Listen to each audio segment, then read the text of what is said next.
Evening 7:50 PM ఆ టైంలో ఒక 2 వీలర్ కు స్కోడా కార్ కు మనకు కోహెడా లిమిట్స్ లో సర్వీస్ రోడ్ లో ఒక యాక్సిడెంట్ కావడం జరిగింది.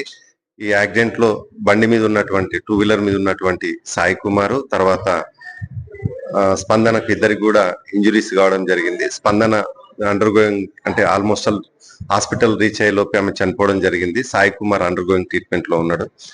స్కోడా వ్యక్తి ఆపి అక్కడి నుంచి పారిపోవడం జరిగింది. ఆయన సబ్సిక్వెంట్ గా మనం అలర్ట్ చేసి అదర్ పోలీస్ స్టేషన్ లిమిట్స్ లో అతను పట్టుకోవడం జరిగింది. అతను ప్రస్తుతం మా కస్టడీలోనే ఉన్నారు. తర్వాత ఇప్పుడు ఈ స్పందన అనే వ్యక్తి తర్వాత సాయి కుమార్ ఇద్దరు కూడా సింగరేణి కాలనీ సైదాబాద్ లిమిట్స్ లో ఉంటారని చెప్పేసి తెలిసింది. ఈ అమ్మాయి బి ఫార్మసీ ఫస్ట్ ఇయర్ స్ఫూర్తి ఇంజనీరింగ్ కాలేజీలో చదువుతుంది. ఇతనేమో ప్రైవేట్ ఎంప్లాయీగా పనిచేస్తున్నాడు సాయి కుమార్. ప్రస్తుతం అయితే 106 క్లాస్ 1 BNS ప్రకారం కేసు రిజిస్టర్ చేసి ఇన్వెస్టిగేషన్ చేస్తుంది. అండర్ గోయింగ్ ప్రస్తుతానికైతే స్టేబుల్ గానే ఉన్నాడని చెప్పి తెలుసు. రిలేషన్ కాదని చెప్తున్నారు, వెరిఫై చేస్తున్నారు. ఎస్ కరెక్టే.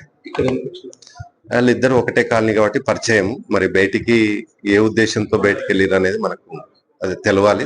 మేము వెరిఫై చేస్తాం. అంటే అక్కడ భయం ఉండొచ్చు, కొడతారని అది ఇంకా మనకు క్లారిటీ ఏం లేదు. ఓవర్ స్పిల్ అనేది జరిగింది అన్నట్టుగానే తెలుస్తుంది.